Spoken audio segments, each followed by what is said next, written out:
Fired की series शुरू करने वाले। फायर्ड मतलब financial independence and retire early with dividends, यानी फाइनेंशियल फ्रीडम कैसे अचीव करे, पैसों की टेंशन को हमेशा हमेशा के लिए कैसे दूर करे, ऐसा क्या करे कि जितना भी पैसा हमें खर्चा करने के लिए चाहिए वो बिना काम किए हमारे बैंक अकाउंट में आ जाए। तो इस चीज को हम इस सीरीज में कवर करेंगे। आने वाले कुछ हफ्तों तक आपको इस सीरीज का वीडियो हर एक फ्राइडे को मिलता रहेगा। तो चलिए शुरू करते हैं। दोस्तों, जिस तरह इंडिया में आज से 400 साल पहले ब्रिटिशर्स आए थे, यानी अंग्रेज लोग, और फिर उन्होंने इंडिया पे कब्जा करके काफी साल राज किया और हमें लूटा, जिनसे हमें 1947 में आजादी मिली, उसी तरह ये यूरोपियंस और भी बहुत सारी कंट्रीज में गए थे उन्हें लूटने के लिए, जिनमें से एक कंट्री का नाम है हैती। अब शायद आपने इस कंट्री का नाम भी सुना नहीं होगा, क्योंकि ये एक छोटी सी आइलैंड कंट्री है जो नॉर्थ और साउथ अमेरिका के बीच में है। तो वहाँ पे 500 साल पहले फ्रांस के लोग गए थे और फिर कुछ सालों बाद उन्होंने इसे अपने कब्जे में ले लिया। अब ये जगह उस टाइम पे पूरे अमेरिकन कॉन्टिनेंट की सबसे अमीर जगह थी, क्योंकि वहाँ पे बहुत सारे नेचुरल रिसोर्सेज थे, जैसे कॉफी, शुगर, कॉटन एक्सेट्रा। तो फ्रांस के बिजनेसमैन अफ्रीका से स्लेव्स यानी गुलाम खरीद के उन्हें यहाँ पे ट्रांसपोर्ट करते थे, क्योंकि उस टाइम पे पूरे वर्ल्ड में स्लेवरी अलाउड थी। और फिर वो बिजनेसमैन उन गुलामों से यहाँ पे मजदूरी कराते थे, लेकिन इसके साथ में वो उन गुलामों के साथ बहुत बुरा बर्ताव करते थे। वो उन्हें टाइम पे खाना नहीं देते, छोटी सी गलती पे बहुत बड़ी पनिशमेंट देते, टॉर्चर भी करते, और अगर कोई गुलाम बीमार हो जाता तो उसे दवा गोली देने के बदले वो उसे मरने के लिए छोड़ देते और नए गुलाम खरीद के लेके आते, क्योंकि नए गुलाम खरीद लेना ज्यादा सस्ता था, क्योंकि वो अफ्रीका में काफी सस्ते प्राइस में बिकते थे। तो ईयर 1500 से लेके 1800 के बीच अफ्रीका से पूरी दुनिया भर में करोड़ों स्लेव्स ट्रांसपोर्ट हुए। तो काफी सालों तक ये सिलसिला चलता रहा, लेकिन फिर धीरे धीरे करके उन गुलामों के बीच इस आइलैंड पे एक इंडिपेंडेंस मूवमेंट स्टार्ट हो गया, जिसको टोसेन लोवेचर नाम के एक आदमी ने लीड किया, जो आज फादर ऑफ हैती के नाम से फेमस है। तो काफी सालों बाद ये फ्रीडम फाइटर्स यानी वो सब गुलाम और फ्रेंच लोगों के बीच फाइट हुई, और एक लंबी फाइट के बाद फाइनली इसको हैती के पुअर स्लेव्स जीत गए, क्योंकि उन लोगों की पॉपुलेशन फ्रेंच की आर्मी के मुकाबले काफी ज्यादा थी। कहा जाता है कि 9 लाख स्लेव्स थे और सिर्फ 50,000 फ्रेंच लोग थे। तो जब वो black slaves war of independence जीते तो उन्होंने एक एक फ्रेंच, यूरोपियन और गोरे लोगों को ढूंढ ढूंढ के बहुत ही बुरी तरह टॉर्चर करके मारा। फिर चाहे वो औरत हो या कोई बच्चा, उन्होंने किसी को भी नहीं छोड़ा, क्योंकि उनके साथ भी बहुत बुरा ट्रीटमेंट किया गया था। तो वो एक एग्जाम्पल सेट करना चाहते थे ताकि फ्यूचर में कोई उनकी कंट्री में उन्हें लूटने ना आए। अब दोस्तों, ये 1804 की बात है, जब फाइनली हैती के लोगों ने सारे फ्रेंच लोगों को मार के उस आइलैंड से यूरोपियन लोगों का पूरी तरह नामो निशान खत्म करके अपनी इंडिपेंडेंस डिक्लेयर की।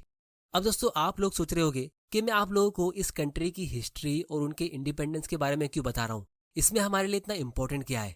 तो वो ये है कि फ्रीडम अचीव करने के सिर्फ 21 साल बाद ही, यानी 1825 में, जब ये कंट्री एकदम यंग थी और इनके लोग ग्रोथ के लिए बहुत मेहनत कर रहे थे, तब फ्रांस के नए किंग ने, जिसका नाम चार्ल्स था, उसने हैती के प्रेसिडेंट को एक लेटर भेजा कि आप लोगों को हमें एक फी पे करनी होगी, उसके बाद ही हम आपकी कंट्री को इंडिपेंडेंट एक्सेप्ट करेंगे और तभी हम डिप्लोमेटिक और बिजनेस रिलेशंस आपसे मेंटेन करेंगे, जैसे इंपोर्ट और एक्सपोर्ट। मतलब इन शॉर्ट, फ्रेंच लोग पहले इस आइलैंड पे आए, वहाँ के लोगों को अच्छे से लूटा, उन पे बहुत ज्यादा टैक्स लगाया और बहुत सारे टॉर्चर किए, फिर उन्हीं के पैसों से उनसे पूछे बिना थोड़े बहुत रोड्स और प्रॉपर्टी बनाई, ताकि उसके जरिए वो उस आइलैंड से चीजों को आराम से अपनी कंट्री में ले जा सके। और जब फाइनली वहाँ के लोगों को इंडिपेंडेंस मिला तो भी उनको एक फीस भरने को कहा गया। तो उस टाइम पे जो हैती का प्रेसिडेंट था, वो उस फीस को भरने के लिए रेडी हो गया। उसका रीजन ये था कि हैती को यूएसए और सारी यूरोपियन कंट्रीज ने मिलकर पूरी तरह से बॉयकॉट कर दिया था, और हो सकता था कि वो सब मिलकर उन पे अटैक भी कर ले। तो इसीलिए हैती के लीडर ने वो फी पे करना सही समझा कि फाइनली जब वो लोग उस फीस को चुका देंगे तो फिर वो सुकून से बिना किसी टेंशन के अपनी जिंदगी जी पाएंगे, फाइनली एकदम नॉर्मल लोगों की तरह, जो उन लोगों के लिए सबसे बड़ा सपना था। तो जब हैती के लोगों ने फीस को एक्सेप्ट किया तो फ्रांस के किंग ने जानबूझ के एक ऐसा अमाउंट मांगा जो इतना ज्यादा था कि उनके पास उतने पैसे थे ही नहीं। ये 150 मिलियन फ्रैंक था, जो उस टाइम पे एक बहुत ज्यादा बड़ी कीमत थी। अब ये अमाउंट उस टाइम पे कितना बड़ा था, इसका आप लोगों को एक आइडिया देने के लिए मैं एक रियल एग्जांपल देता हूँ। तो 1848 में यूएस ने मैक्सिको के साथ डील करके $15 मिलियन में ये जमीन खरीदी थी, जो आज हमको यूएसए का एक्चुअल साइज वर्ल्ड मैप में देखने को मिलता है। तो इसका ये लेफ्ट साइड वाला पार्ट पहले यूएसए का नहीं होता था, ये इन्होंने अलग से खरीद के अपनी कंट्री में ऐड किया। तो ये जमीन हैती से 100 गुना ज्यादा बड़ी थी, लेकिन फिर भी इसकी कीमत हैती से 10 गुना कम थी, और इसके ऊपर यूएस को इंटरेस्ट फ्री इंस्टॉलमेंट का पेमेंट ऑप्शन मिला। मतलब उनको वो 15 मिलियन ही पे करना था, उससे ज्यादा नहीं, वो भी थोड़ा थोड़ा करके, जो उन्होंने कुछ ही सालों में पे कर दिया। लेकिन हैती को जो फीस भरनी थी वो बहुत ज्यादा तो थी, उतने पैसे उनके पास बिल्कुल भी नहीं थे, लेकिन इसके साथ में वो इसके पेमेंट टर्म्स भी नेगोशिएट नहीं कर पाए, और इसीलिए हैती को फ्रांस के ही बैंक से लोन लेना पड़ा। तो उस लोन पे उन्हें साल का सिर्फ 6% का इंटरेस्ट चुकाना था, जो बाद में यूएस के सिटी बैंक ने कम करके 3% कर दिया, जो सुनने में आपको काफी कम लग रहा होगा। लेकिन एक्चुअली में हैती सिर्फ 1 मिलियन का ही ईएमआई पेमेंट कर पाती थी, उससे ज्यादा की उनकी कैपेसिटी थी नहीं, क्योंकि वो 1 मिलियन फ्रैंक उनकी पूरी ईयरली जीडीपी से ऑलरेडी 6 गुना ज्यादा था। तो अगर हम बेसिक कैलकुलेशन करें तो 150 मिलियन पे 3% का इंटरेस्ट 4.5 मिलियन का होता है। मतलब हर साल उनका लोन का बैलेंस $4.5 मिलियन से बढ़ता जा रहा था और उसमें से वो सिर्फ 1 मिलियन ही पे कर पा रहे थे। तो जब आपका इंटरेस्ट ज्यादा स्पीड में ग्रो होता है और पेमेंट आप कम करते हो तो दोस्तों क्या होता है? इसका आंसर है आप डेट ट्रैप में फंस जाते हो। हैती एक लोन के ट्रैप में फंस चुकी थी और काफी सालों तक उनको ये चीज पता भी नहीं थी। अब दोस्तों अगर आप विकिपीडिया पे देखो तो यहाँ लिखा है कि उनको ये लोन चुकाने के लिए 122 साल लग गए। मतलब 1825 से लेकर 1947 तक ये लोन चला। तो जब पूरी दुनिया में इंडस्ट्रियल रेवोल्यूशन आया और सारी यूरोपियन कंट्रीज ग्रो हो रही थी, तभी भी इन हैती के लोगों को अपनी ग्रोथ पे फोकस करने के बदले लोन ही चुकाना पड़ रहा था। और इसीलिए आज हैती वेस्टर्न कंट्रीज में एक ऐसा नाम है जिसको एक्सट्रीम पॉवर्टी, पेन, हार्डशिप और सबसे बैकवर्ड सोसाइटी के नाम से जाना जाता है। अब दोस्तों ये तो विकिपीडिया के हिसाब से था, लेकिन सच ये है कि ये कंट्री आज भी काफी ज्यादा कर्जे में डूबी है। इनका नेशनल डेट आज भी बहुत ज्यादा है, जो हर साल बढ़ता जा रहा है, क्योंकि वही फ्रांस के लोन को खत्म करने के लिए इन्होंने दूसरी जगह से यानी आईएमएफ से लोन लिया था, जिसे ये आज भी 200 सालों तक पे करते आ रहे हैं। इसीलिए एल्बर्ट आइंस्टाइन का एक बहुत ही फेमस कोट था कि कंपाउंडिंग दुनिया का 8वां अजूबा है। जो इसे समझता है वो इससे कमाता है और जो नहीं समझता है वो इसे पे करता है। क्योंकि दोस्तों एक होता है इन्वेस्टमेंट, जिससे आप कंपाउंडिंग के पावर को अपने फायदे के लिए यूज करते हो, और दूसरा होता है लोन, जिससे आप कंपाउंडिंग के पावर के ऑपोजिट जाते हो, उसके खिलाफ। तो लेडीज एंड जेंटलमैन, आज हम कंपाउंडिंग के नेगेटिव पावर यानी लोन के बारे में बात करने वाले हैं, यानी कंपाउंडिंग के डार्क साइड के बारे में। क्योंकि कंपाउंडिंग के पावर के बारे में तो बहुत सारे लोग बात करते हैं, हमने भी काफी सारे वीडियोस इस पे बनाए हैं जिन्हें आप लोगों ने ढेर सारा प्यार दिया है। लेकिन ये नेगेटिव कंपाउंडिंग एक ऐसी टॉपिक है जिसके बारे में शायद ही आपने कभी सोचा होगा या सुना होगा। पूरे यूट्यूब पे तो क्या, पूरे इंटरनेट पे आपको इस टॉपिक के ऊपर बहुत ही कम लोग डिस्कस करते हुए नजर आएंगे। तो ये एक वीडियो आपकी फाइनेंशियल फ्रीडम की जर्नी का सबसे इंपॉर्टेंट वीडियो होने वाला है, क्योंकि इसमें आपको बहुत सारी इंपॉर्टेंट चीजें सीखने मिलेगी। इस बात की मेरी गारंटी है। इसीलिए इस वीडियो को मैंने इस फायर्ड यानी फाइनेंशियल फ्रीडम की सीरीज में सबसे पहला वीडियो रखा है। तो इस वीडियो को एंड तक जरूर देखना, और दोस्तों इस वीडियो को लाइक जरूर करना, ताकि मुझे पता चल सके कि आप तक वैल्यू पहुंच रही है और यूट्यूब ऐसे वीडियोस को और ज्यादा लोगों को रेकमेंड करेगा। और दोस्तों आप लोगों के लिए एक स्पेशल अनाउंसमेंट है। आप लोगों की काफी सारी रिक्वेस्ट के बाद फाइनली हमारा स्टॉक मार्केट का कोर्स लॉन्च होने वाला है। अभी तक ये फाइनल नहीं हुआ है, लेकिन बहुत ही जल्द ये लॉन्च होगा, क्योंकि काफी सालों से मैं इसको प्रिपेयर कर रहा हूँ। तो इस स्टॉक इन्वेस्टिंग मास्टर क्लास में हम काफी सारी चीजें कवर करने वाले हैं, जैसे स्टॉक मार्केट के बेसिक्स, हाई क्वालिटी स्टॉक का fundamental analysis, basics of valuation, stocks को कब और कैसे बाय करें, अमीर लोगों के सीक्रेट्स, एक अच्छा पोर्टफोलियो बिल्ड कैसे करें, वॉरेन बफेट की वैल्यू इन्वेस्टिंग स्ट्रेटेजी, और बहुत सारी चीजें इसी एक कोर्स में हम इंक्लूड करने वाले। मतलब अगर आपको स्टॉक मार्केट के बारे में कुछ भी नहीं पता है तो भी आप एक्सपर्ट बन सकते हो, क्योंकि इन 5 एपिसोड्स के अंदर मल्टीपल चैप्टर्स होंगे। तो टोटल 16 चैप्टर्स का ये मास्टर क्लास होगा। और क्योंकि आप लोग हमारे चैनल के साथ शुरू से जुड़े हो, तो इसीलिए सिर्फ आप लोगों के लिए एक स्पेशल अर्ली बर्ड डिस्काउंट होने वाला है कुछ ही टाइम के लिए। तो आप लोगों के लिए वो डिस्काउंट बुक हो जाए, इसीलिए मैंने डिस्क्रिप्शन और पिन कमेंट में एक गूगल फॉर्म की लिंक डाली है। जो लोग अपना नंबर और ईमेल उसमें सबमिट करेंगे उन्हीं को वो स्पेशल डिस्काउंट मिलेगा। और ये अर्ली बर्ड डिस्काउंट सिर्फ कुछ ही टाइम के लिए, तो वीडियो के बाद फौरन उसमें अपनी डिटेल्स फिल कर देना, ताकि आपसे वो ऑफर मिस ना हो जाए। और आप लोग मुझे इंस्टाग्राम पे भी फॉलो कर सकते हो, क्योंकि इंस्टा में डायरेक्ट मैसेज का ऑप्शन होता है। तो जो भी सवाल आपको है आप डायरेक्टली इंस्टा पे मुझे मैसेज करके पूछ सकते हो। हमारे इंस्टाग्राम की लिंक भी आपको नीचे डिस्क्रिप्शन में मिल जाएगी। तो सबसे पहले मैं आप लोगों को एक बहुत ही इंपॉर्टेंट लेसन समझाता हूँ, एक ग्राफ की मदद से, जो आपको स्कूल, कॉलेज या कहीं भी बताया नहीं जाएगा। और इस ग्राफ को अगर आप समझ गए तो आप पैसों का और रिच बनने का सबसे बड़ा सीक्रेट समझ जाओगे। तो इसे समझने के लिए मैं 2 दोस्तों का एग्जाम्पल लेता हूँ, क्योंकि स्टोरी से आपको बहुत ही आसानी से समझ आ जाएगा। तो यहाँ पे 2 फ्रेंड्स है, रॉकी और सनी।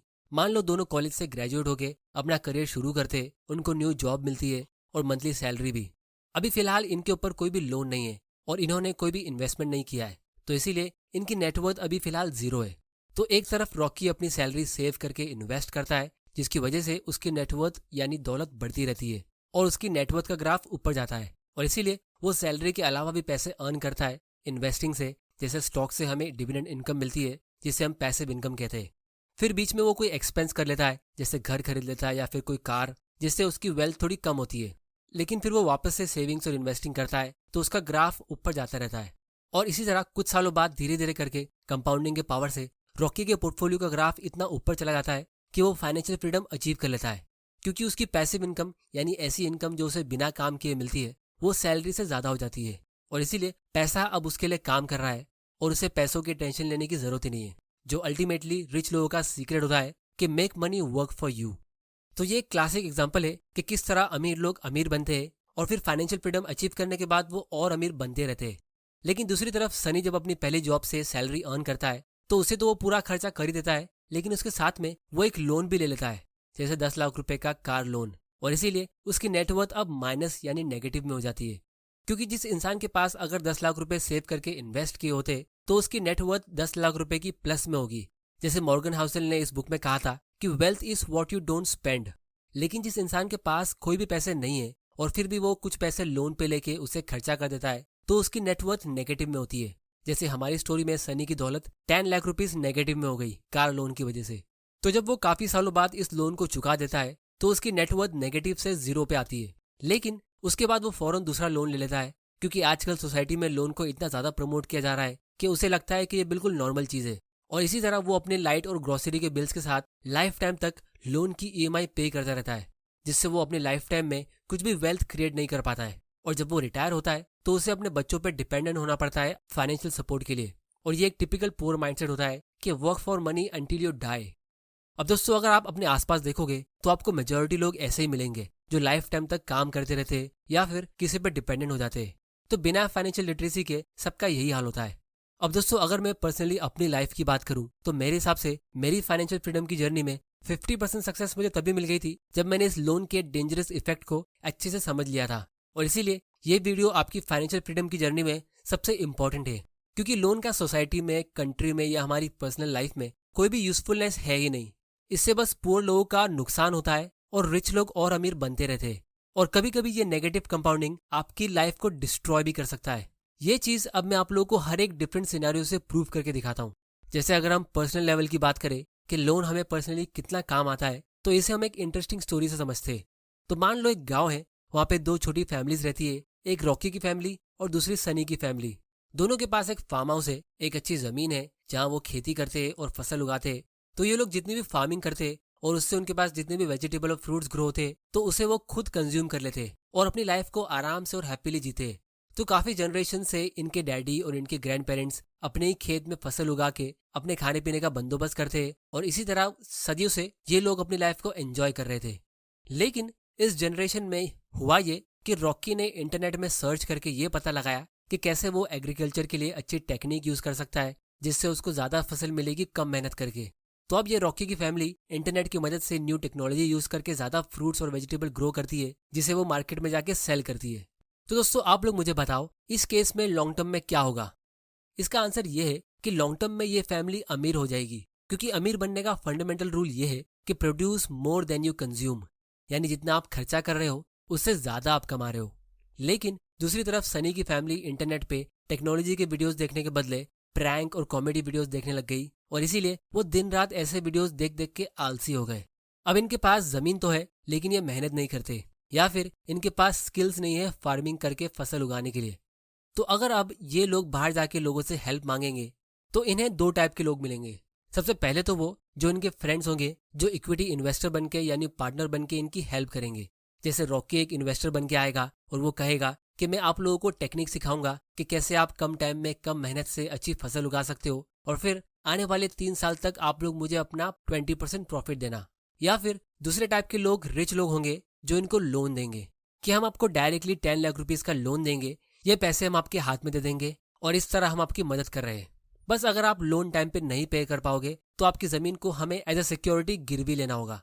तो दोस्तों, इस केस में अगर किसी को सनी की फैमिली को बर्बाद करना होगा तो वो इन्हें लोन देगा, क्योंकि अगर वो सनी की फैमिली अच्छी फसल नहीं उगा पाई तो भी उनको इंटरेस्ट पेमेंट करना होगा, जिससे वो एक डेट ट्रैप में फंस सकते हैं, या फिर वो जमीन उनको उस रिच फैमिली को देनी पड़ सकती है, जिससे वो सनी की फैमिली कंप्लीटली बर्बाद हो जाएगी, क्योंकि उनके पास स्किल्स तो थे नहीं, जमीन भी हाथ से निकल जाएगी। तो यहाँ पे अगर आप एनालाइज करोगे तो सनी की फैमिली को लोन की नहीं बल्कि अपने लाइफस्टाइल को चेंज करने की जरूरत है, यानी मेहनत करने की, या फिर उन्हें रियल लाइफ प्रैक्टिकल स्किल सीखने की जरूरत है। लेकिन दोस्तों, सैड बात यह है कि मेजोरिटी लोग लोन लेते हैं क्योंकि ये दूर से दिखने में इजी लगता है। इसमें आपको डायरेक्टली कैश मिल जाता है, कोई आपको ज्यादा काम करने के लिए लेक्चर देता नहीं है, और इसीलिए पुअर और मिडिल क्लास लोग जिनको इतनी समझ नहीं होती है तो वो लोन ले लेते हैं और फिर लाइफ टाइम उसे पे करने के लिए स्ट्रगल करते रहते हैं। जैसे बहुत सारे फार्मर्स इंडिया में लोन लेके सुइसाइड कर लेते हैं क्योंकि वो उसे पे ही नहीं कर पाते और उनकी जमीन भी चली जाती है। अब दोस्तों ये चीज सिर्फ पर्सनल लेवल पे नहीं, ग्लोबल लेवल पे भी हो रही है। डेवलप कंट्रीज जैसे यूएसए और यूरोप, अफ्रीका और साउथ अमेरिका के साथ यही कर रहे हैं। ये लोग उन्हें लोन दे रहे हैं जिससे वो रिच कंट्री और रिच हो सके और पावरफुल रह सके। ये रिच कंट्रीज पुअर कंट्रीज को स्किल नहीं सिखा रही है, उनको एजुकेशन नहीं दे रही है जिससे वो एक्चुअली में ग्रो हो सके, जिसकी वजह से ये पुअर कंट्रीज और ज्यादा पुअर होती जा रही है और कोई इस बात पे ध्यान भी नहीं दे रहा है। जैसे अगर हम हैती की बात करें, जिसको हमने वीडियो के स्टार्ट में डिस्कस किया था, तो आप लोगों को सिर्फ आइडिया देने के लिए कि ये कंट्री कितनी गरीब है, मैं यहाँ पे कंपैरिजन करता हूँ। तो इंडिया को वेस्टर्न कंट्रीज के लोग थर्ड वर्ल्ड कंट्री कहते हैं, मतलब हम इतने ज्यादा डेवलप नहीं है, और हमारी कंट्री में 3% लोग पॉवर्टी लाइन के नीचे रहते हैं। पॉवर्टी लाइन का मतलब होता है ऐसे लोग जो बेसिक चीजें जैसे खाना, कपड़ा और साफ पानी भी खरीद नहीं सकते। तो ऐसे लोग इंडिया में सिर्फ 3% है। लेकिन हैती की पॉपुलेशन में 58% लोग पॉवर्टी लाइन के नीचे रहते हैं, मतलब उस कंट्री के आधे से ज्यादा लोग ये बेसिक चीजें खरीद नहीं सकते। और आज भी इनकी गवर्नमेंट को अपनी कंट्री के लोगों से टैक्स लेके अपनी खुद की कंट्री की ग्रोथ में इन्वेस्ट करने के बदले, जैसे रोड्स, स्कूल, कॉलेज, हॉस्पिटल, ऐसी चीज में इन्वेस्ट करने के बदले इन्हें IMF को EMI भरनी होती है। यहाँ तक कि इनके पास इमरजेंसी फंड नाम की चीज भी नहीं है। 2010 में इस कंट्री में एक बहुत ही डेंजरस अर्थक्वेक आया था जिसमें 2.5 लाख लोग मर गए थे। तो अब ग्रो करना तो दूर की बात है, ये कंट्री 13 साल से उस अर्थक्वेक से रिकवर ही नहीं हो पा रही। इसका रीजन यही है कि अगर आपने लोन लिया है तो उसे चुकाना तो पड़ेगा ही, फिर चाहे भले आप एक्सट्रीम स्ट्रेस में हो या डिप्रेशन में या कोई क्राइसिस की सिचुएशन में, या शायद आपके लोग भूख के कारण मर रहे हो। अगर आपने लोन लिया है तो आपको काम करके उसे चुकाना तो पड़ेगा ही। बिल्कुल उसी तरह जिस तरह पहले जमाने में गुलामों को जबरदस्ती काम करना होता था, फिर चाहे वो कितनी भी खराब सिचुएशन से गुजर रहे हो। तो ये था पर्सनल और कंट्री के लेवल पे। और फिर अगर आप बिजनेस लेवल पे बात करो, तो अगर हम छोटे बिजनेस और स्टार्टअप्स की बात करें, तो जब स्टार्टअप को पैसों की जरूरत होती है ग्रोथ के लिए, तो वो इक्विटी इन्वेस्टर्स ढूंढते हैं, क्योंकि कंपनीज के पास पैसे लेने के लिए 2 ऑप्शन होते हैं। एक होता है इक्विटी, यानी और इन्वेस्टर्स को साइन अप करो, और फिर दूसरा होता है डेट, यानी लोन लेना। तो ये इक्विटी यानी इन्वेस्टर्स को लेना सेफ और राइट तरीका होता है कंपनी को ग्रो करने के लिए। अगर कोई कंपनी का फाउंडर लोन लेता है तो वो बहुत ही बड़ी मुश्किल में पड़ सकता है, क्योंकि ज्यादातर स्टार्टअप्स प्रॉफिटेबल होते नहीं है, या अगर होते भी है तो उनका एक्चुअल प्रॉफिट काफी सालों बाद आने वाला होता है। तो तब तक वो इंटरेस्ट पे करेंगे कैसे? तो काफी सारे स्टार्टअप के फाउंडर्स होते हैं जिन्हें इतनी समझ होती नहीं है, तो वो लोन ले लेते हैं और बाद में सफर करते हैं। उनका स्टार्टअप का आइडिया फिर चाहे कितना भी अच्छा हो, वो डिस्ट्रॉय हो जाता है बैड फाइनेंशियल प्लानिंग की वजह से। तो स्मार्ट स्टार्टअप के फाउंडर्स इन्वेस्टर्स ढूंढते हैं, ना कि लोन। फिर अगर आप बड़ी कंपनीज की बात करो, तो स्मार्ट और सेंसिबल कंपनीज हमेशा डेट फ्री रहती है, या फिर बहुत ही छोटे से अमाउंट का लोन लेती है जिससे उनकी टैक्स सेविंग हो सके। और जितने भी स्मार्ट इन्वेस्टर्स होते हैं जैसे वॉरेन बफेट, तो वो हमेशा डेट फ्री कंपनीज ही ढूंढते हैं इन्वेस्ट करने के लिए, क्योंकि जिन कंपनीज के ऊपर ज्यादा लोन होता है तो उनके बैंकरप्ट होने के चांसेस ज्यादा होते हैं। और बात सिर्फ बैंकरप्सी की नहीं है, जिन कंपनीज का लोन ज्यादा होता है तो वो लॉन्ग टर्म स्ट्रेटेजी और इनोवेशन पे फोकस नहीं कर सकती, क्योंकि वो हमेशा नेक्स्ट मंथ और नेक्स्ट क्वार्टर में लोन कैसे पे करे उसके बारे में सोचती रहती है। तो बिजनेस लेवल पे भी लोन एक यूजफुल चीज नहीं है, और इसीलिए लोन का सोसाइटी में कोई भी यूजफुलनेस है ही नहीं। और यही रीजन है जिसकी वजह से लोन ऑलमोस्ट सभी रिलीजन्स में एक बुरी चीज मानी जाती है, क्योंकि इससे सोसाइटी में रिच लोग रिच बनते हैं और पुअर लोग और ज्यादा पुअर होते रहते हैं। इनफैक्ट 2004 की एनुअल मीटिंग में एक 14 साल के लड़के ने वॉरेन बफेट, जो मेरे हिसाब से दुनिया के सबसे स्मार्टेस्ट इंसान है फाइनेंस की दुनिया में, उनसे क्वेश्चन पूछा कि अगर आपको मुझे सिर्फ एक एडवाइस देनी है, just 1 piece of advice to young people, तो वो क्या होगी? तो वॉरेन बफेट कहते हैं, it will be just don't get into debt. तो दोस्तों कहने का मतलब ये है कि भले ही आज की तारीख में स्लेवरी बैन हो गई है और हर एक कंट्री इंडिपेंडेंट है, लोग भी इंडिपेंडेंट है, लेकिन फाइनेंशियली इंडिपेंडेंट नहीं है। और जब आप लोन लेते हो तो आप अपने प्रेजेंट के साथ अपना फ्यूचर भी सेल कर देते हो। रिच कंट्रीज और रिच लोग लोन को यूज करते हैं स्लेवरी के लिए और पावर में रहने के लिए, क्योंकि स्लेवरी का मीनिंग ही है कि a person who is forced to work for and obey another. तो लोन लेने वाले का यही हाल होता है। इसीलिए modern slaves are not in chain, they are in loan.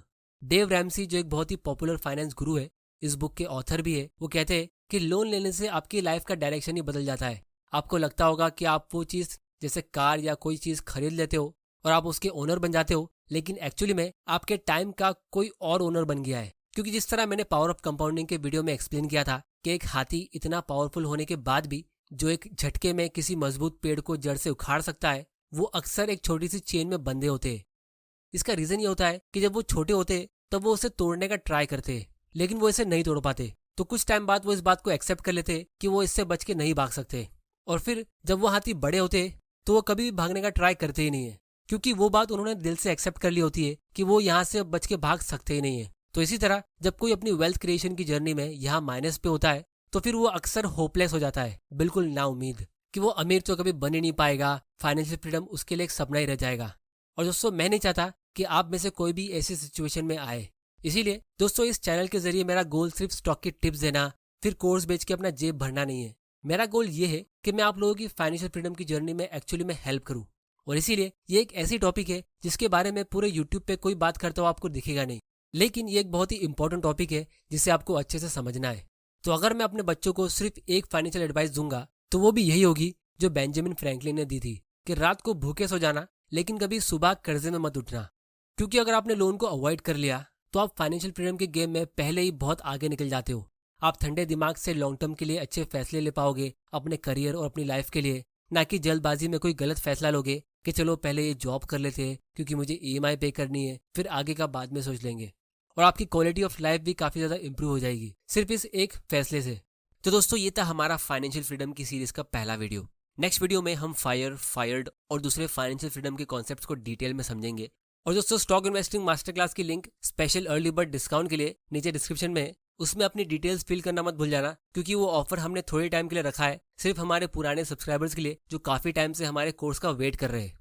तो दोस्तों, उम्मीद करता हूँ कि आपको इस वीडियो से कुछ ना कुछ सीखने जरूर मिला होगा। तो चैनल को सब्सक्राइब जरूर कर लेना और बेल आइकन प्रेस कर देना, ताकि आपसे कोई फाइनेंशियल फ्रीडम के ऐसे इंपॉर्टेंट वीडियोस मिस ना हो जाए। आप लोग मुझे नीचे कमेंट करके बताओ कि क्या आप डेट फ्री हो या आपने कोई लोन ले रखा है, और ये भी बताओ कि आपको इस वीडियो से क्या सीखने मिला।